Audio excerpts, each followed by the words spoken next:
mga Miss Kulgay, dito sa barangay Kangatba, Porac, Pampanga, mayroon silang anong tawag nito? Barangay batas na para sa mga mamamayan, plastic palit bigas project. Wow!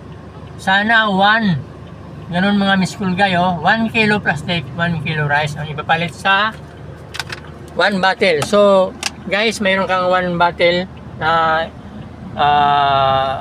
mineral bottle. So papalitan natin ng 1 kilong bigas.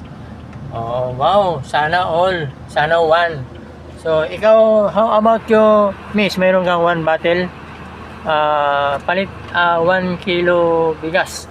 So kita mo mga guys, wow, ang galing ng rito mga Miss Kulgay.